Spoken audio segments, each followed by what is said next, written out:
Next, we have Kevin Shivers. Kevin Shivers is the State Director of the National Federation of Independent Business, NFIB, one of Pennsylvania's most influential business organizations. He serves as NFIB's chief lobbyist and leads the organization grassroots and political activities.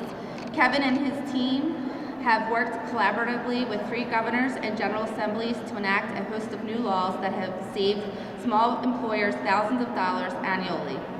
I think Kevin can bring this perspective about coal from the business perspective. Thanks, Kevin.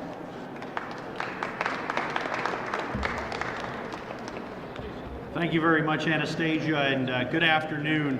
My organization represents here in Pennsylvania 14,000 small and independent businesses. Nationally, NFIB represents 350 small and independent businesses, and they're involved in every sector of Pennsylvania's, every sector of our economy, including coal, including energy. And also I would like to thank, as part of my remarks today, our allies here in the state legislature when it comes to energy independence, and that is State Representatives Donna Oberlander, Jim Marshall, Jerry Knowles, a coal cracker in his own right, and also we have over here Jeff Pyle, Representative Barrar, and Representative Carl Metzger. So really want to thank our allies in this fight because it is a collective fight for energy independence here in Pennsylvania. Who knew presidential candidate Barack Obama back in 2008, when he said that he would create policies to shut down coal plants, who knew that that would be his administration's first shot in the war on coal? But after 4 years and billions of dollars in regulatory costs, that's where we found ourselves. Don't think there's a war on coal? Just ask one of the 1,200 workers at Alpha Natural Resources who recently were told that they were losing their jobs. Or ask the hundreds of small coal companies that have been run out of business because of excessive regulations. I think one of them is actually running for the United States Senate. Or you can ask the thousands of small business suppliers who are feeling the sting of lost business activity because of the decline in coal-related jobs. You can fault the president for many things, but you cannot fault him for not keeping his word. Yes, America, there is a war on coal, and it's killing jobs and forcing our dependence on foreign sources of energy. But the war on coal is being waged by the Obama administration is merely a large battle in a war on the American productive sector.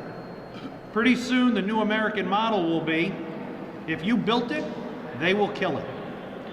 Actually, I think the Vice President a few weeks ago said it best when he told us that the middle class in America has been buried. While many in the political pundits have said that the Vice President's statements were a gaffe, I think it was merely clumsy honesty. Guess what? Virtually all of the people that I represent, the small business men and women themselves, are part of the middle class, and most of their workers are too. And the Vice President was right. They've been buried. The middle class, its consumers, small business owners, and workers all have been buried under a tidal wave of regulation. The middle class is being crushed by skyrocketing health insurance premiums. The middle class soon will be buried by $1 trillion of new healthcare taxes because of Obamacare. And our members believe there is a failure of policy coming out of Washington, D.C. But complicit in that failure of policy is Pennsylvania Senator Bob Casey, who's watched most of these failed policies where he supported them or did little to stop them. At a time when small businesses are being asked to help create jobs or grow our economy, Washington has got to stop treating the private sector as an enemy combatant. The combination of higher taxes and increased regulation is a direct threat to our economy, and it's at a time when we're trying to claw our way out of recession. There's really no real explanation for it. The war on coal is a direct attack on Pennsylvania jobs, our energy independence, and our economic future. Thank you.